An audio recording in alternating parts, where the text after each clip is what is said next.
Welcome to Echo Tales Drama. Today's story is a unique production crafted and narrated by our team specifically for you. Shadows in the night and the heavy price of honor. The night air hung thick with despair and regret in the silent courtyard, where a father's broken whisper carried the crushing weight of a tragic choice. "Child, forgive me," he murmured, his voice trembling as if every word tore at his soul. "To save that unfortunate one, I was about to sacrifice my own daughter, my own child. Now, who will marry my rejected daughter? She has been turned away, cast aside. Who will take her hand now?" His grief hung heavy in the air, unanswered, as the tragic reality of tribal honor took its devastating toll. Meanwhile, far away from the heavy sorrow of the courtyard, a sharp contrast played out in the brightly lit quarters of the compound. Laughter and playful banter masked the underlying tension as cards clicked against the wooden surface. "You can't move this piece," a young woman protested, pointing an accused finger across the board with a dramatic gasp. "I've knocked them out 2 or 3 times already. I swear to God, she's cheating."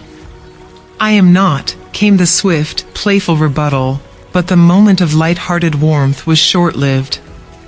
The heavy, metallic sound of a door sliding open shattered the atmosphere. Zanjeerain Khan stepped into the room, his countenance dark, unyielding, and sharp as a drawn blade. The playful air evaporated instantly. "Torsum," Zanjeerain commanded, his voice low, firm, and leaving no room for debate. "You must leave right now. Take the mountain path with your companions. My men are waiting for you on the other side of the ridge. They have arranged a safe haven for you and your men." Torsum stood up, his jaw set, defiance flaring in his young eyes. "Uncle, do you want me to run away like a coward at this hour of the night?" "This isn't cowardice," Zanjeerain snapped back, closing the distance between them. "This is a tactic of war. I don't want your kind of strategy." Torsum spat back, throwing his hands in the air. "I'm not going anywhere. I'm staying right here. Let Sarbulanth come. We'll deal with him face to face. Don't get emotional." Zanjeerain hissed, grabbing Torsum by the shoulder and dragging him closer so his voice wouldn't carry. "Think of the greater benefit. The bigger picture. Tomorrow, you have to become the leader of Garhai Aleph Khan, after we eliminate Sarbulanth Khan and Sorab Khan. You want to be the Sardar, don't you?" Torsum glared, his chest heaving, but Zanjeerain pressed on, his tone softening into a manipulative, persuasive whisper. "Look at me. Sometimes, for a bigger gain, taking 2 steps back isn't stupidity, my boy. It is wisdom. And if they think you got scared? Let them think that. Let them gloat. And what will the tribesmen say, uncle?" Torsum demanded, his voice cracking with humiliation. "You've already ruined my honor by offering a marriage proposal, offering a woman in exchange to settle a blood feud. I can't just run. I can't go. Let the people of the tribe think whatever they damn well please." Zanjeerain roared softly, his grip tightening like iron on Torsum's arms. "Right now, your survival is paramount. But you just won't listen. Uncle, Oh, that's enough." Zanjeerain cut him off sternly. "Don't you understand what I'm telling you? I am speaking for your own good, your own future. Don't you trust me?" Torsum stared at the man who had guided his entire life. The defiance drained from his posture, replaced by exhausted submission. "Uncle, what are you saying? I trust you more than I trust myself." "That's my boy," Zanjeerain whispered, his voice smoothing over like silk. He wrapped an arm around the young man's shoulders, drawing him into a brief, heavy embrace. Go, son. Go now. Your uncle is right here. Nothing will touch you. Zafran pulled back and gestured sharply toward the door. Kurban Khan. Yes, Khan Ji, the loyal henchman stepped forward from the dark threshold. Take him. Put him in the car through the back route. Make sure no one sees you. Right away, Khan Ji. Act 2, Ghosts of the Past. Deep within the fortress of the rival estate, the shadows held a different kind of pain. Bibi John sat by the window of her grand, dimly lit room, staring out into the pitch-black night. Her eyes were rimmed with red, her hands resting motionless on her lap. A gentle knock echoed at the doorway. Bibi John? May I come in? She turned her head slowly to see Sarbulanth standing in the soft archway, his tall frame etched with the heavy burden of leadership he had suddenly been forced to bear. Come in, Sarbulanth, come in, my son. Sarbulanth stepped inside softly, his footsteps silent on the thick Persian rug. He knelt beside her chair, looking up into her tired face. Are you crying, Bibi John? You haven't slept yet? And you haven't slept either, she said softly, reaching out to gently touch his cheek. It's just the regrets of the past, Sarbulanth. They won't let me sleep. Are you worried because of what happened in the Jirga today? He asked quietly. Son. A heavy tear finally escaped her eye, glinting in the faint lamplight. All the old wounds have opened up again. They've started to bleed all over again. When Zafran brought up the idea of Swara, offering a girl in exchange for blood, it brought back the ghost of Zarsanga. She closed her eyes, her voice quivering with a grief 24 years old. 24 years ago. I wish I hadn't hardened my heart so much. If only I had shown a little more compassion back then, I wouldn't have suffered such a monumental loss today. If he had truly considered me his mother, if he had looked at the three of you as his real, blood brothers, then maybe none of this blood spilled today would have ever happened. Everything that is collapsing around us today is the harvest of all that old hatred. Don't think like that, Bibi John, Sarbulanth urged gently, taking her frail hands into his own strong palms. Please, it's not good for your health. What is past. We cannot rewrite yesterday. If we must worry, we should worry about today. And what will you do now? Bibi John looked deep into his eyes, her maternal fear rising. Look at me, son. Zafran is a cowardly, despicable enemy. I do not expect him to abide by traditions, rules, or the principles of the council. He will strike from the shadows. Sarbulanth stood up, walking toward the window and looking out into the silent night. Things are not what they seem on the surface, Bibi John. There is something lurking in the shadows that we are unable to see clearly. Torsam killed Shur Dil brother, yes. But there is a piece of this puzzle that doesn't fit. Something is deeply wrong, and that is what keeps bothering me. Miles away, under the cover of dense, treacherous fog, a dark vehicle snaked along a narrow, dangerous mountain trail. Inside the commander's quarters, an associate stepped up to Zafran Khan, bowing his head respectfully.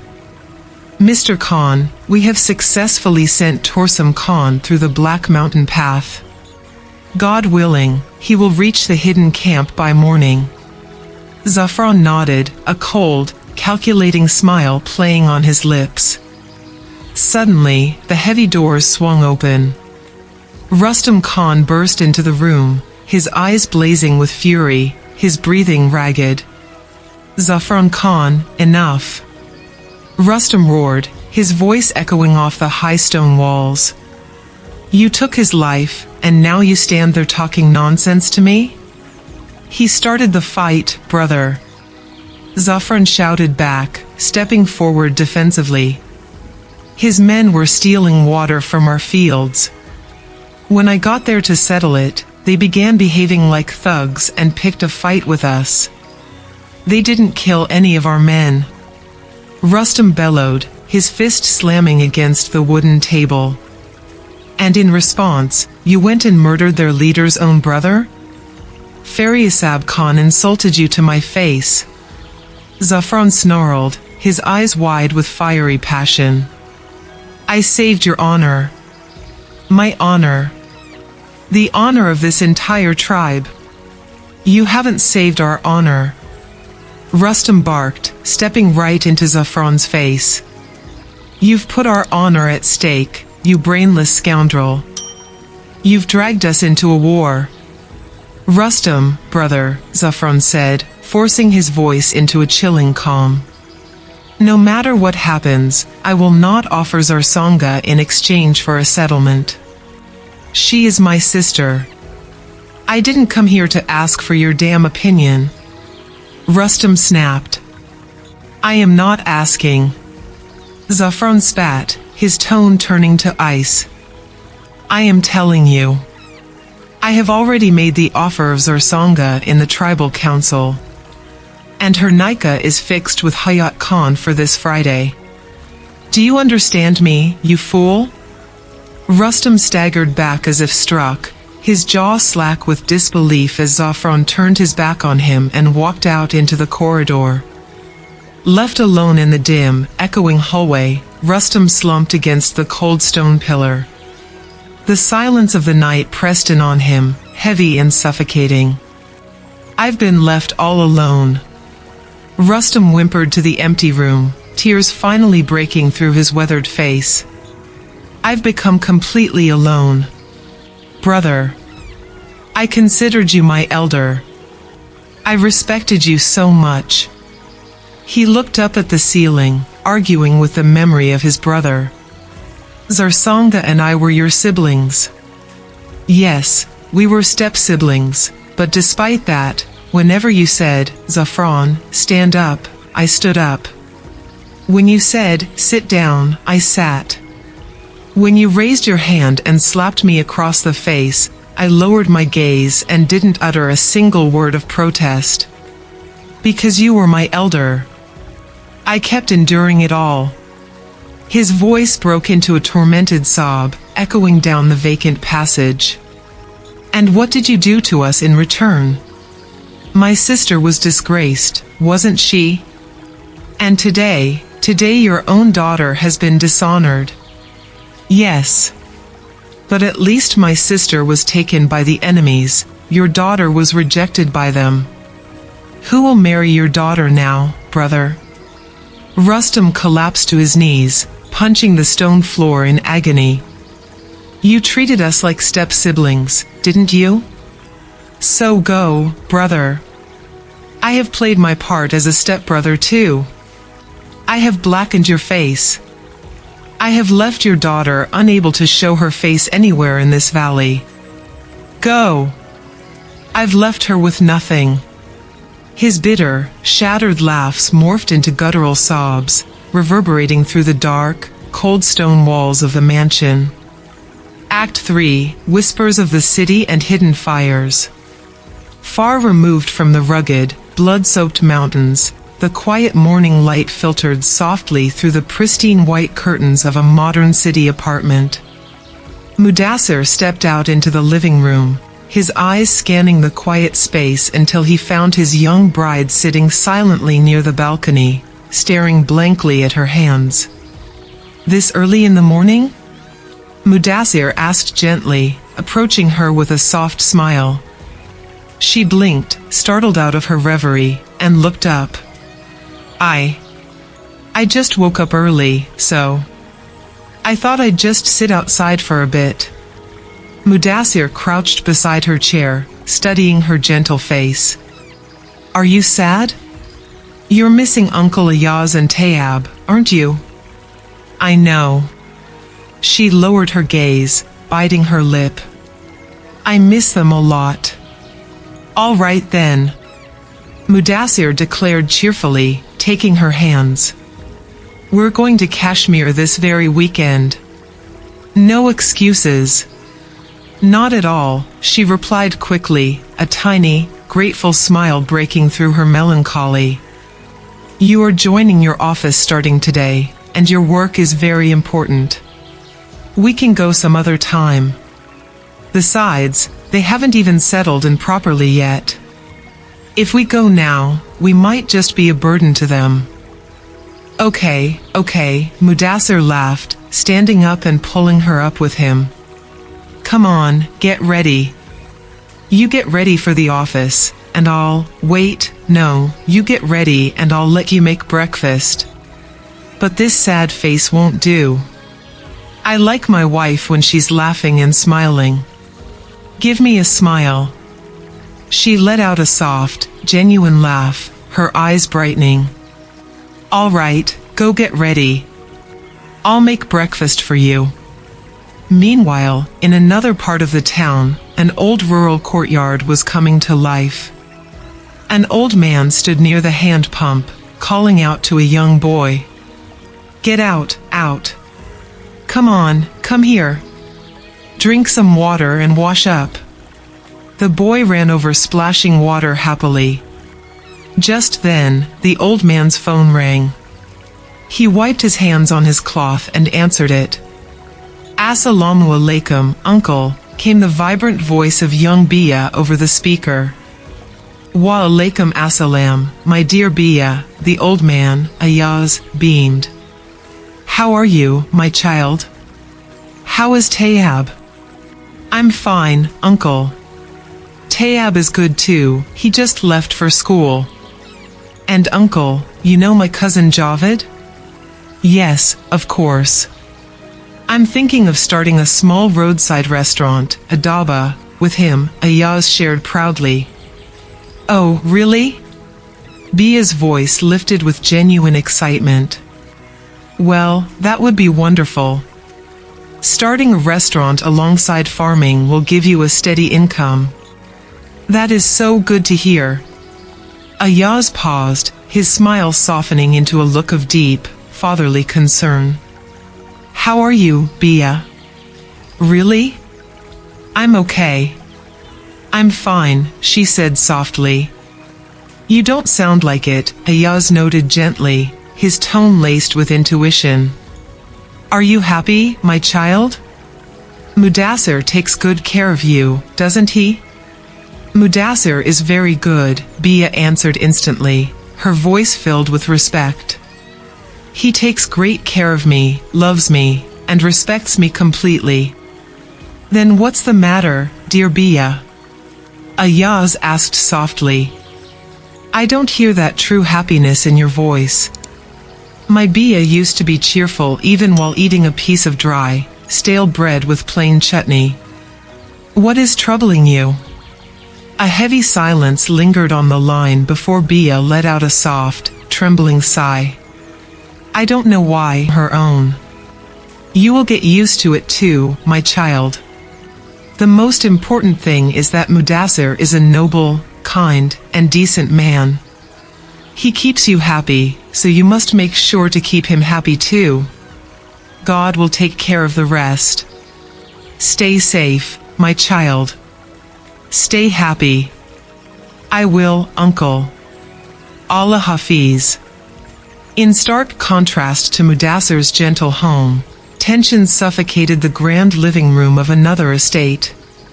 Noor stood near the doorway, watching her husband furiously pace back and forth, adjusting his shawl with aggressive motions. Don't you even have time to look at me? Noor asked, her voice laced with sharp hurt. Her husband didn't even pause.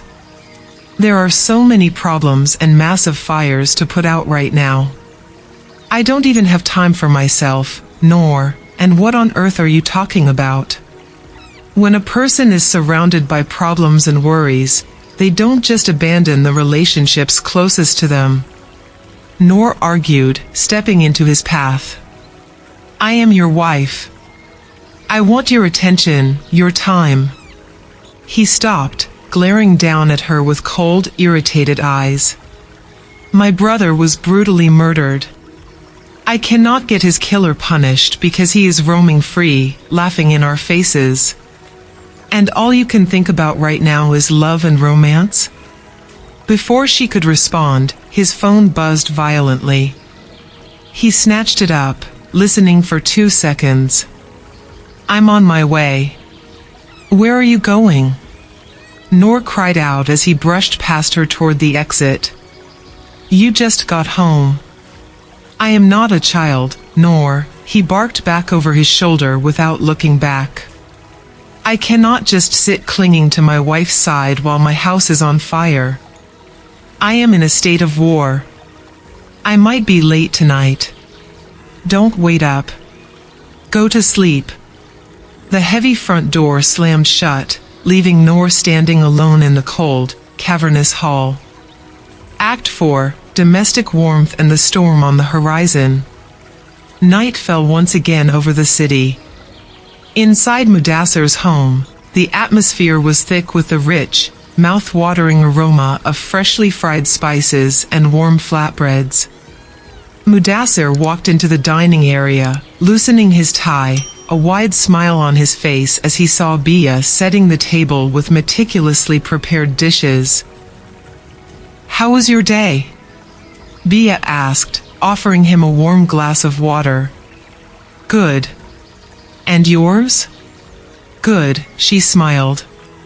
I just spent the entire day receiving congratulations for the wedding, Mudassir laughed, taking a seat. Oh, by the way, Sister Miriam called today. She was sending her warmest regards to you. Wa alaikum assalam, Bia replied politely. How is she? Is she doing well? She's fine, praise be to God. She was just a little worried about me, you know, since I'm the youngest in the family. But I told her, Sister, I am blissfully happy. I am enjoying the most delicious food made by my wife's own hands. He leaned in with a conspiratorial grin. And today, you even packed me that grand lunch to take to the office, though it's another matter entirely that I didn't even get 2 bites of it. Bia paused, holding a serving dish. Why? What happened? My colleagues ate every single bite. Mudassir laughed dramatically. What shameless and greedy friends I have. They devoured my entire lunch and handed me their plain food instead. Absolute villains. But they praised your cooking to the high heavens. They kept saying, Brother Mudassir, please ask our sister-in-law to cook a feast for us. Bia tossed her head playfully, a genuine spark of humor in her eyes. Oomph. Tell them to keep their compliments to themselves. They ate all your food. From now on, there is absolute zero need for you to share your lunch with anyone.